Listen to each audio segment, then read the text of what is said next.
Om Stapakaya cha Dharmasya Sarvadharmasvarupine Avatara Varishtaya Ramakrishnaya Te Namaha Jananim Sharadam Devim Ramakrishnam Jagadgurum Padapadme Tayo Sritva Pranamami Muhurmuhu Namasri Yatirajaya Vivekananda Suri Satchit Sukasvarupaya Swamine Tapaharine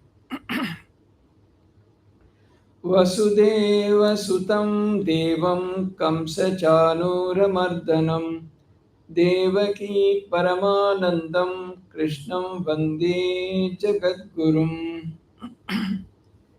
We are still in the introduction because Maharaji has written such elaborate introduction. It will take quite some classes for us to go through that. Moreover, Bhagavad Gita is one of the most widely read scriptures. Also, at the same time, it's necessary we have some clarity about that. How is it really showing us a way to a wonderful way of living? Because although it was given, if you go by the dates, etc., maybe thousands of years ago, but still it's extremely relevant even today. There are a lot of people from management, etc., are using Bhagavad Gita as a basis. So it's necessary we understand Gita in the proper perspective. And also, of course, we will largely look at it from a scriptural point of view, how it's a very unique scripture. At the same time, it will also give us insights about our daily living. So we saw that how he's not encouraging some of the ideas such as, you know, samshayatma vinashyati, nasoshyati viranshasi. And also he says, Sankhya Yoga Pratak Bala. So these are some of the places where he has taken a strong view that this is not how it's to be understood. Those who don't follow this, they go to destruction and things like that. As against that, he is also extremely appreciative of some of the other ideas, where he says, Sabuddhiman Yuktatamo Mataha. One is always linked to my ideas. My mata is a buddhiman, he says. Atyetitat sarvamidam adhiko yogi samameti, then madbhavam sodhigachati, who is in that he transcends everything, who is in madbhava. Then somritattvaya, so amritattvaya kalpate. And then he says, Brahmanyadaya karmani sangam taktva karotiyah lipyate na sapapena padmapatramivambasa. Sin does not touch him. He functions with Brahman. All the karmas he does with the Adhar of Brahman, with that attitude. Then, just as the leaves of the lotus plant, they are in the water all the time, but they don't really stick to those leaves. जाके झाड़ दे तो तुरंत सब पानी निकल जाता है. So in the same way, no sin will touch or accrue to him. Why he is saying? Because there is always a very strong idea, a view that if you do any karma, something will accrue to you. That is a normal tendency, because all, if you see, all our attachments, all our problems, all our difficulties is because we are interacting, we are constantly performing, we are in touch, we engage. So karte quite often we are unable to keep that distinction, keep that attitude, and we get attached to the work, we get attached to the people, we get attached to the fruits of the work, we become irritated, angry if it is not the way we want it. All those things are all because there is a participation. That's why karma, unless it is handled very properly, It can be very disastrous. At the same time, there is no way out. You cannot escape karma. The Gita itself says, nahi, nahi kaschit kshanamapi jati tishtati akarma krit. No? So it says, anybody, prakritim yanti bhutani, sadrisham cheshte swasya prakrite jnanavan api prakritim yanti bhutani kinka, nigraha kinkarshyati. So, you cannot pretend nigraha. कर्मेन्द्रियाणि संयम्य यास्ते मनसा स्फुरन् इंद्रियार्थानि विमूढात्मा मिथ्याचारः.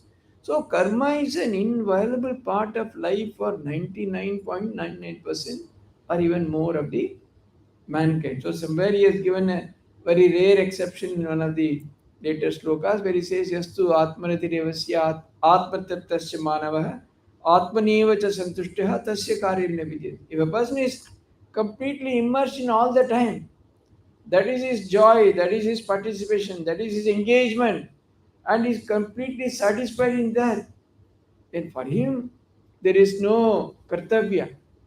For him, nothing is to be done. There also, he does not say that he will not do. See, most of us try to do from the point of view, it's our kartavya, we have to do it, it's our bounden duty, we are engaged, we are responsible. So, in so many ways, we assume in participate. But unless the right attitude is behind those actions, it can bring terrible attachment, problems, suffering, which we experience. Whether you are in a monastery, whether in a family, whether you're a volunteer, whether you're married, unmarried, whatever be our status in life, because unless you do it in the very right way, it can be extremely dicey. As Ramkrishna says, করতে করতে কোথা থেকে আসক্তি এসে জুটে যাচ্ছে. Where from ashakti comes, you don't even know, Sri Ramakrishna says. We think that we are doing great unselfish work, but slowly we see again and again, people come as volunteers, they want to do so much service. Then in that, oh, I said, my view is not taken. I am not given prominence. I did this. Maharaj did not acknowledge. I was not given due place. This is the nature of human mind. That's why he says, Brahmanyadaya karmani sangam tektva karotya lipyate na sapapena padmapatra vivambasa. So, in so many ways he says, it's not the only sloka, there are so many ways. Here, one chapter is completely devoted to the karma or action itself. So, here are some of the very special instances where he has eulogized. If you do like that, I assure you this is what will happen. And then, evam yatva vimokshase, if you know this way, then you become liberated. Then, naivam papam avapsisi, so you will not be touched by any sin. And then, muchyate sarvakil bishahi, it will be completely cleaned off or rid of all that which is kilbisha, which is negative, etc. Sayati paramangatim, sadha yukta, eva saha, etc. Yap pashyati sapashyati, the person who sees, he alone has the right vision.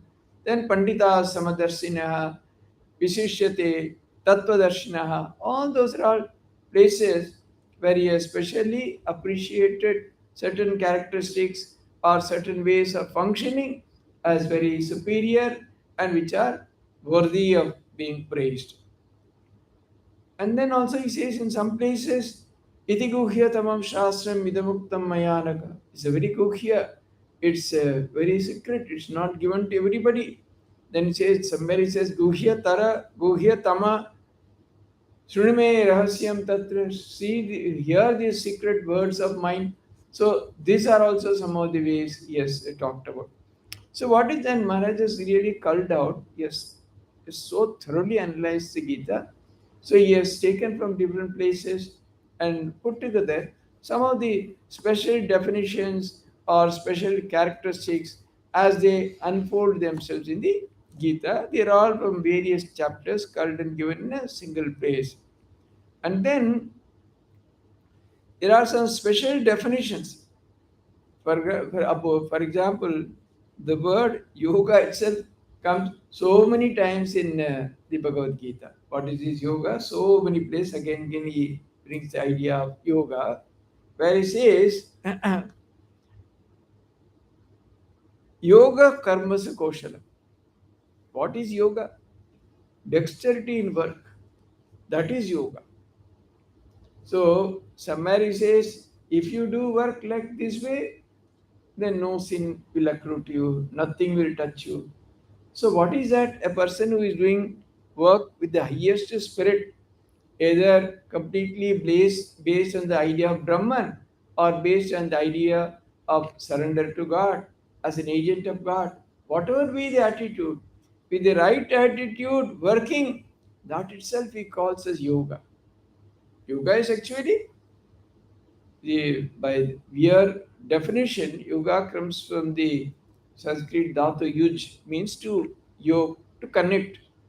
So being connected with the highest, either in the form as acceptance as Brahman that is all pervasive with that, or being connected with the idea of the Lord, with Bhagavan in some way, if you're a believer in Dvaita philosophy. So all that would what would happen, then you get the idea that the highest way of participation in work, that itself is yoga. And then somebody says, Samatvam yoga uchyate. Samatva, same sightedness is yoga. You see, by one definition of, so he says, all these are all called yoga. Not only yoga is according to bhakti alone is yoga or jnana alone is yoga. No, both are yoga. Work also is yoga. Work of the highest order is also yoga. Similarly, samatva, having that kind of same sightedness, that itself is a great idea of yoga according to Sri Krishna. That's why samatvam yoga uchyate. And then he says, uh, tada yogam avapsasi. He attains to yoga. So this is one idea he gives. And then tam vidyat dukkha sanyogam yogam yoga samvitam.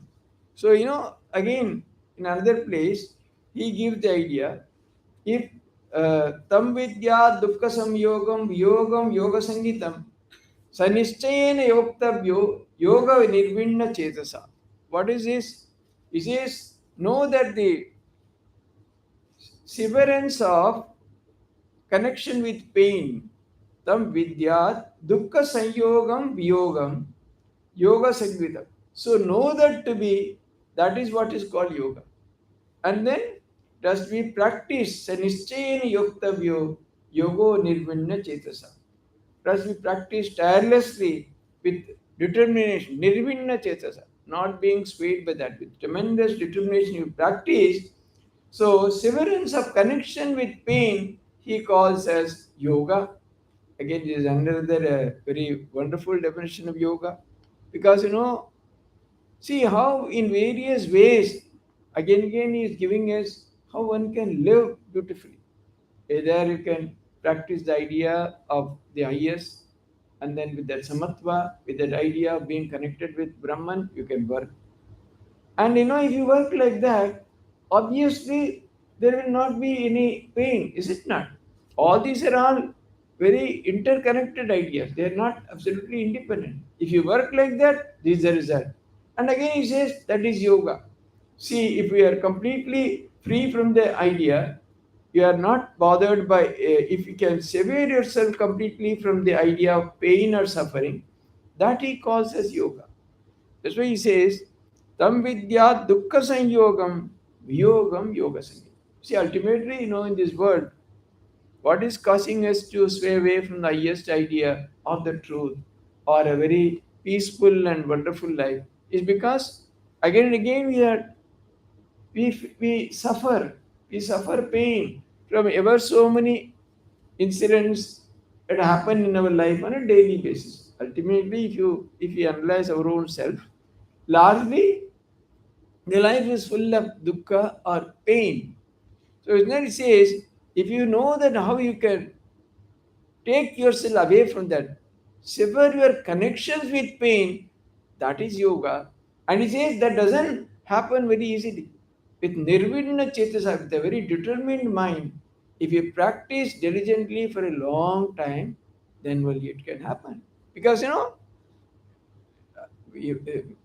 because they keep on happening again and again under so many occasions. Again and again we experience pain.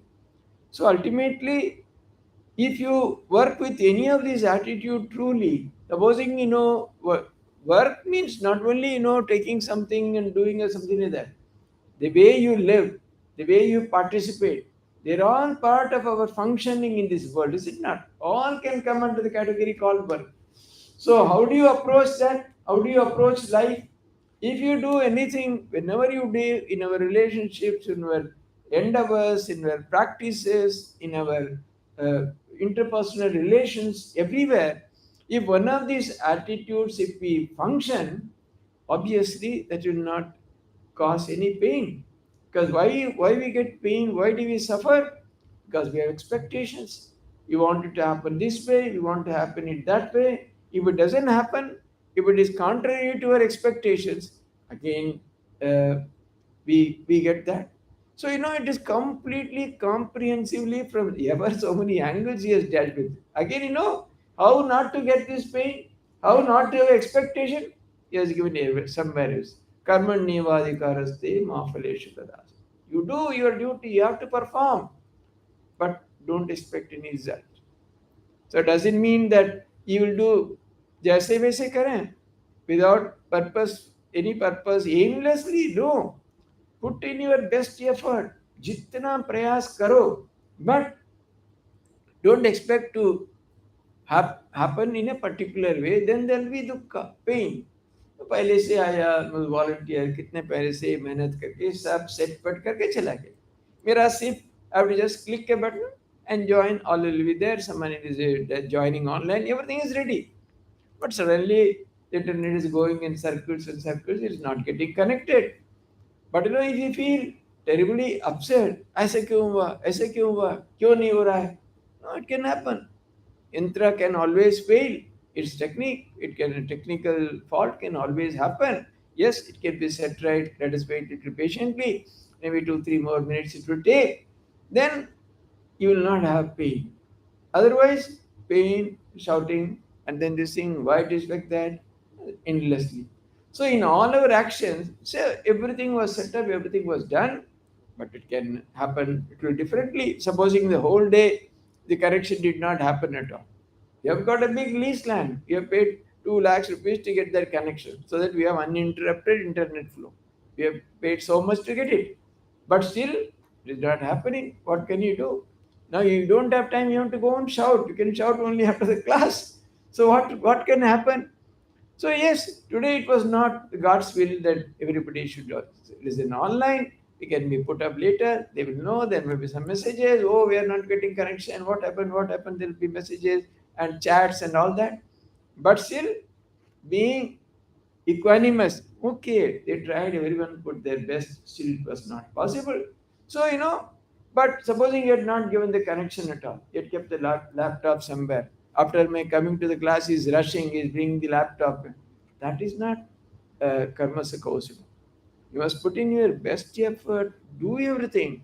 But then still there be a deep preparedness to face the results. Quite often, that's why we suffer, no pain. I've done so much everything. I've been so hardworking, I've been so sincere, so honest. I'm not getting the desired results. I'm not getting the recognition. I'm not getting something else. Oh, my son is not listening, my daughter is not, and the in-laws are not. All those things because you have expectation. Let us do our best. If it doesn't go that way, still the capacity to accept would come. How can be Viyoga from dukkha, from suffering and pain, how we can be disconnected or not have connection with it if you put the inputs properly, then the output will also happen accordingly. So again, he gives that definition there. Then uh, he gives one more, again another definition. Yoyam योऽयं योगस्त्वया प्रोक्त साम्येन madhusudana. There is again the idea what will we have to be samyena madhusudana, etc. So if in this is the Sri Krishna is being asked here by Arjuna, I'm just trying so much, but then, this kind of samya, which is talked of, is not possible. I'm not possible for me to attain to that state because of the uh, disturbances of the mind, etc. So, again, somewhere here also, he has here the yoga is linked to that idea of samya, being equanimous, calm always. So, these are all several of the definitions of yoga which he has given. Again, here he says, then the his definitions of tyaga and sannyasa. And again, several places is defined what is tyaga, what is sannyasa. The first one is very beautiful. Again, it comes in the actually in the last chapter, because after delivering his message toward the end, he has given a beautiful definition. He says, "Kamyanam karmanam nyasam sannyasam kavayo viduhu sarvakarma phalatyagam pragustyagam vichakshanaha." So normally, what is the idea of sannyasa?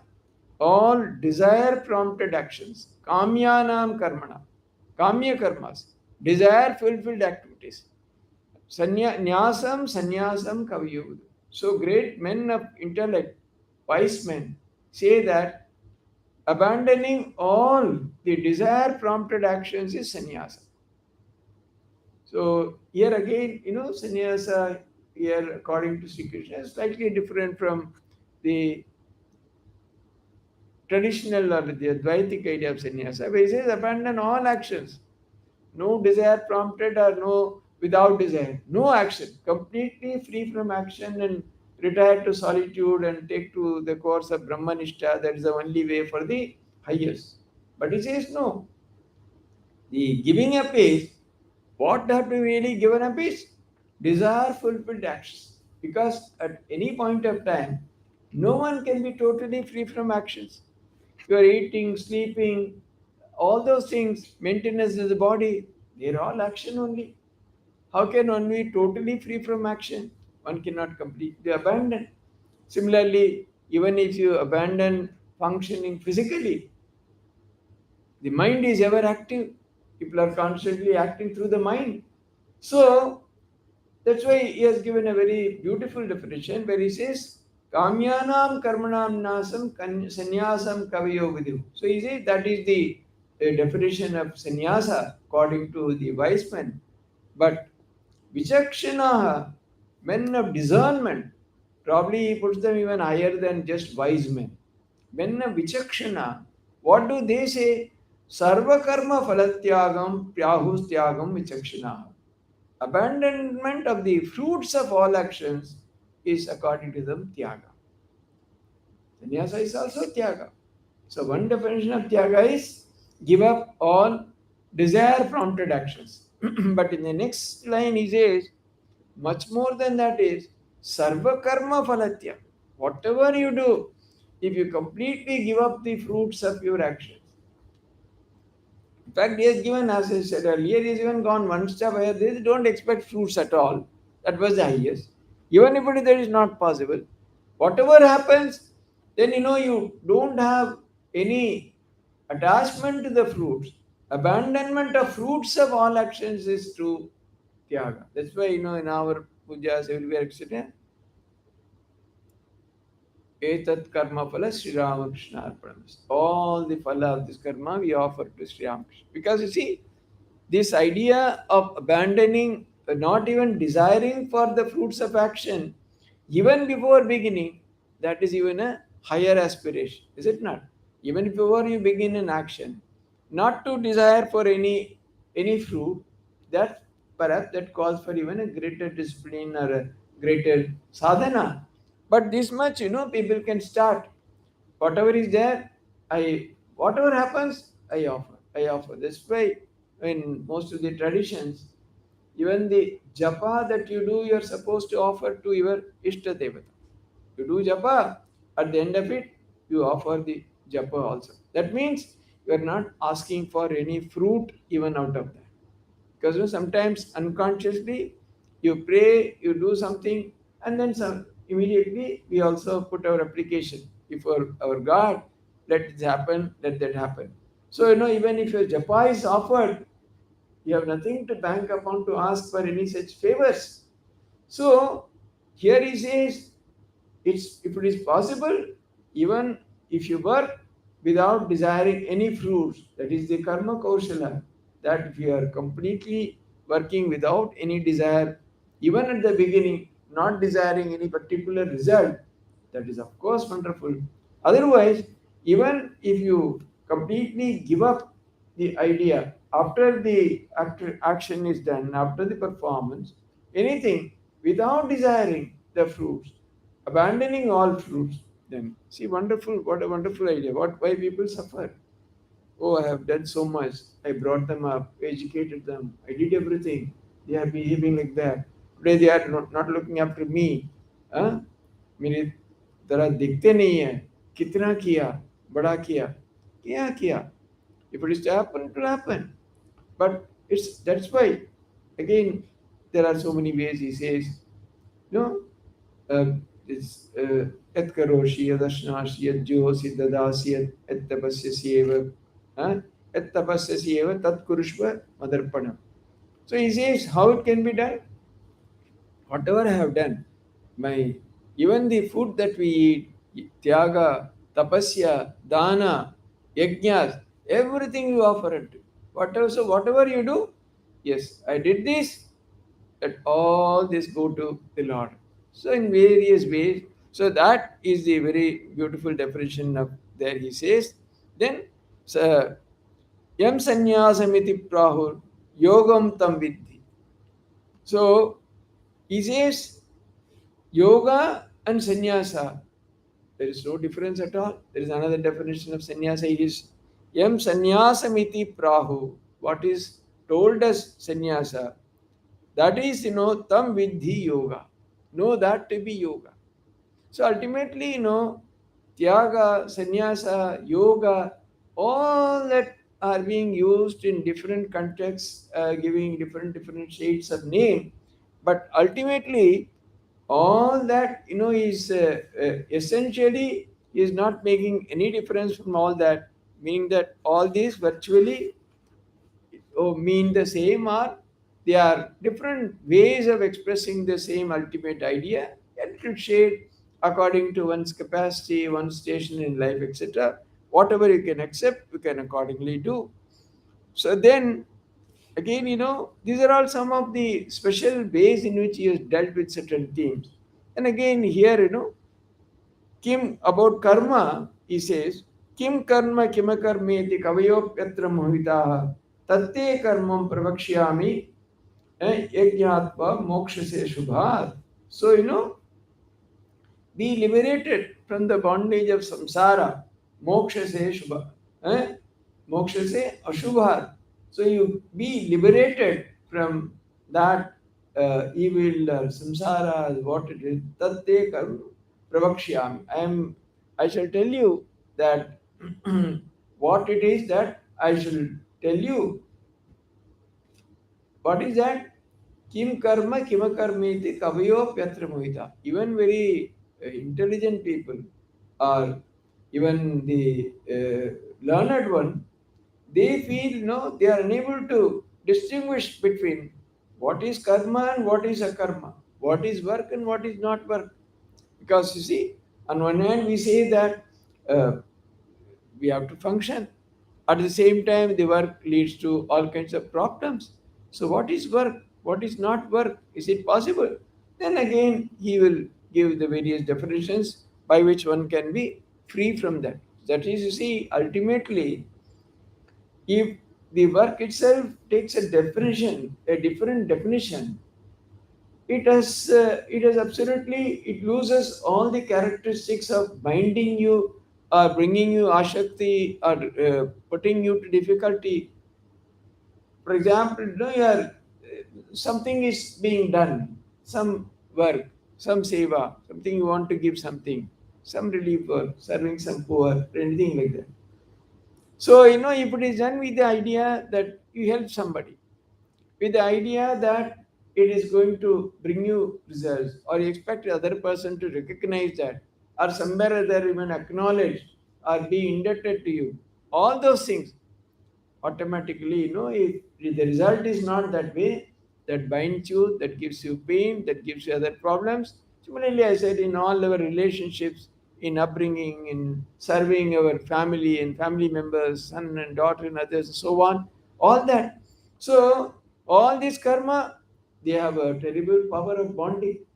But these very karmas can become akarma when you do with Brahmanadaya Karmani, when you do the same work with the idea, either they're all God's creation.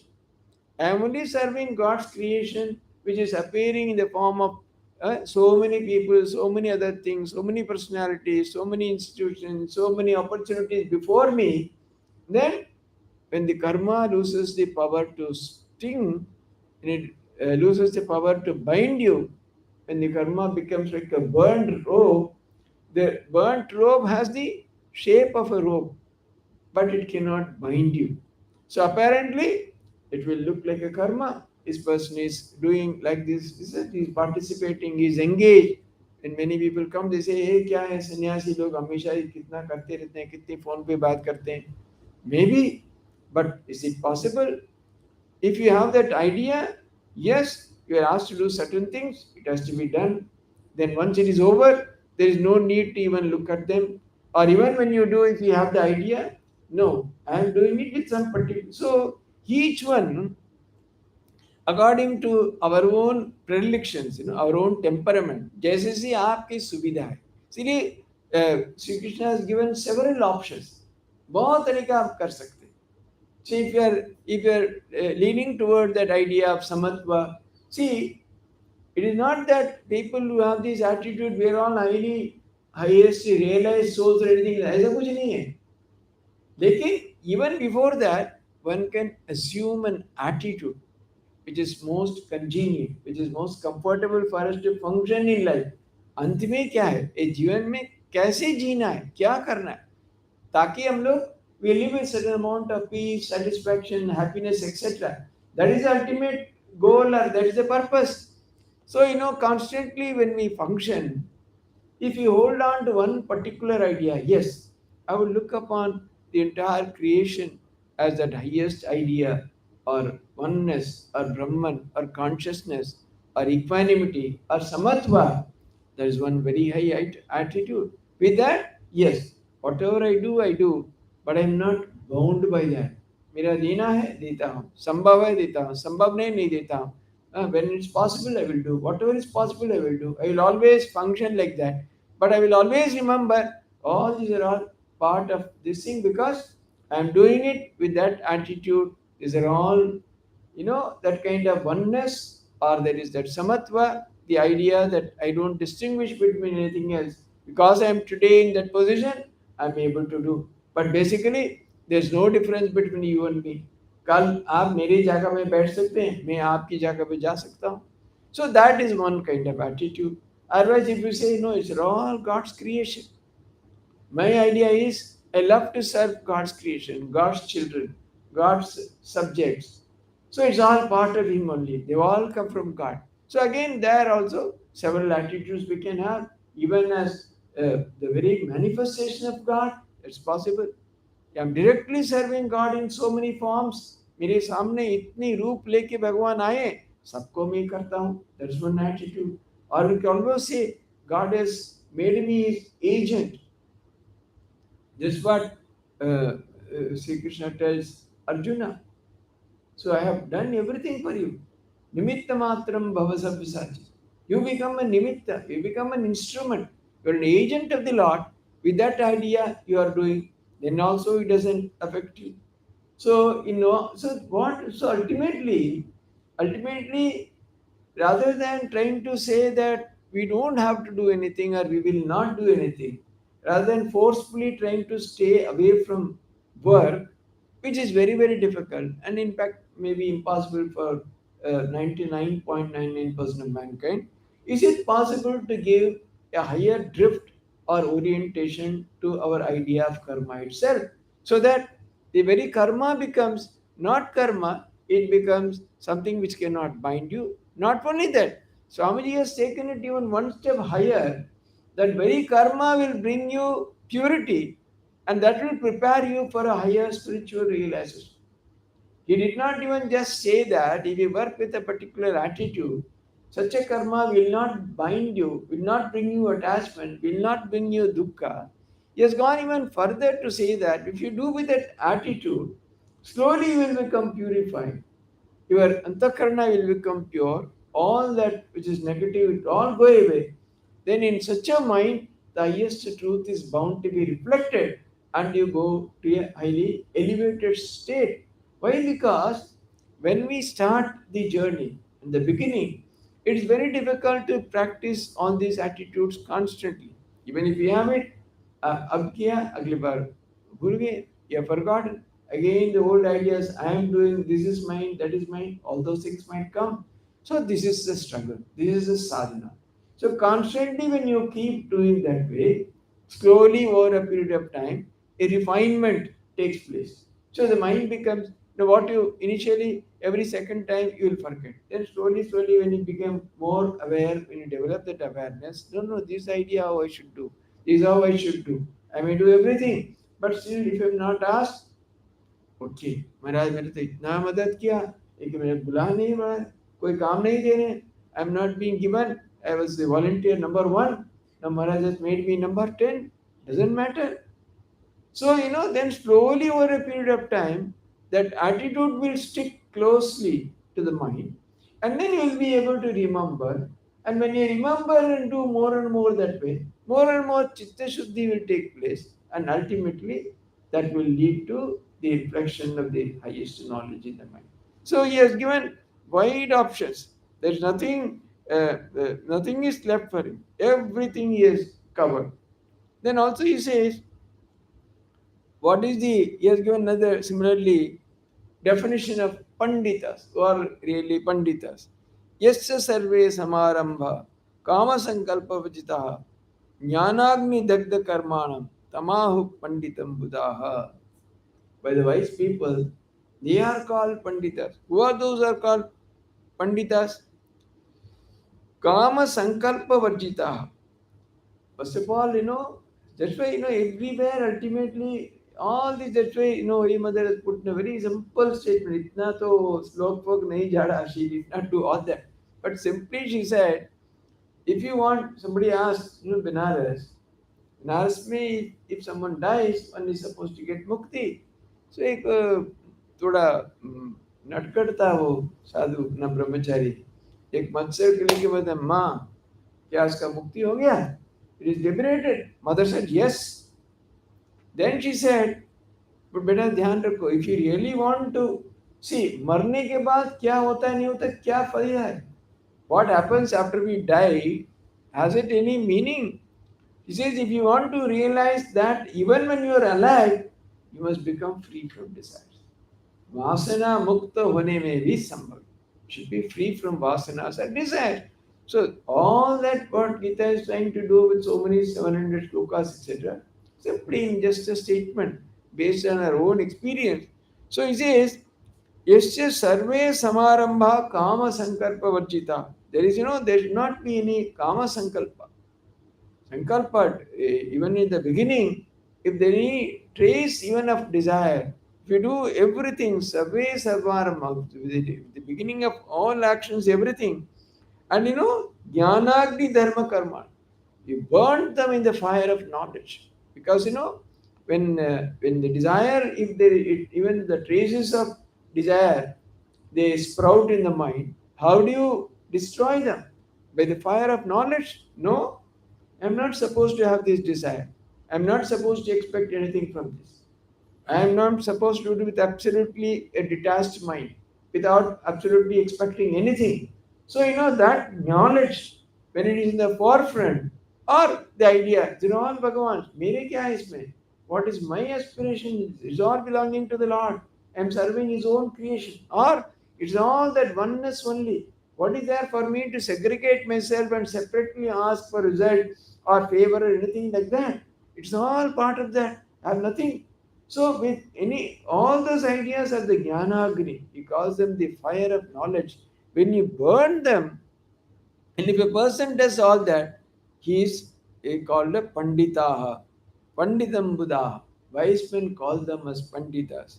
And then and another somewhere he says Vidya Vinay Sampanne Brahmane Gavi Hastini Suni Chaiva Svakecha Pandita Samadarshina. Again, who is a Pandita? He is a Samadarshina. He sees everything with the same equality. No, whether he is a Brahmana or a is a elephant or even a dog, or the person who eats a very animal food, that kind of a person also. When he says everything is same, he is considered a Pandita. The famous incident in Shankaracharya's life, he was, of course, we don't know whether it's an interpolation or really it happened, but there is truth in it because he was born in a very orthodox Brahmin family of Kerala. He was a Nambudiri by birth. So of course, he had realized I is to Brahman and he established it, but still there is sanskara due to birth, and he was born in a Brahmin family. Maybe there are few traces of that. Even by the grace of Lord, even that was removed because Kashi में जब जा रहे थे नहाने के लिए, so somebody from the lower caste was coming on the way. He said simply, uh, "Don't touch me, move away." Then immediately that Pandita said, "Oh Shankara, neither you touch me nor do I touch you." Immediately, like a flash, because he was fully establishing jnana. It was only just a small little that sanskara due to birth. Then immediately understood when there's absolute advaita, where there's no second thing, where there's only Brahman, only consciousness, who is touching whom? Only when there is a duality, only when there is you and me, there's a question of touching or non-touching. So immediately he knew, and of course he had immediately had the vision of Lord Shankara in the place of that Chandala. Because Bhagavan himself perhaps wanted to remove that least, that small little aberration, because due to his birth, etc., which might have been in his mind. So, he says, Vidya Vinay Sampanne Brahmane Gavi Hastini Sunicheva Swapakecha Pandita Samadarshi.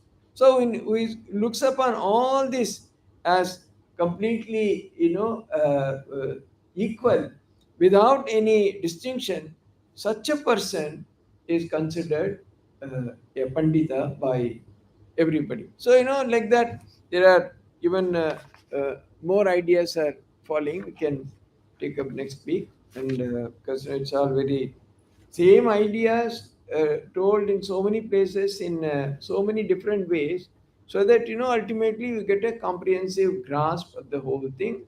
And whichever attitude is suitable to you, one can have it. That's why here clearly never has he said that uh, uh, he did not say that you should completely give up action. Yeah, but he has clearly said how you should perform action. Through that also you can do. He says in the 12th chapter is full of how through bhakti one can realize the highest. Then as we go, he gives enormous ideas as to how through jnana you can realize the highest. So jnana, bhakti, yoga, a lot of things about meditation also. So this is so comprehensive. So whatever be your choice, whatever be your predilection, whichever way is your tendency, accordingly you accept that and you reach the highest goal of life. That is the idea of Bhagavad. So finally this word says, Moksha se Ashubha. You become free from all that is Ashubha or free from samsara. So again and again he says in so many ways it can be done, but what is really meant for you? What is your swadharma? What is your nature? That's why for Arjuna, he did not say that you give up everything. Arjuna, apparently, if you look at it, it would appear that Arjuna had a great, wonderful idea. Not fighting. Instead of killing everybody, I will sit and meditate and become a mendicant. So he was throwing his shastra, everything, bow and arrow. He said, no, you are pretending. That is not your nature.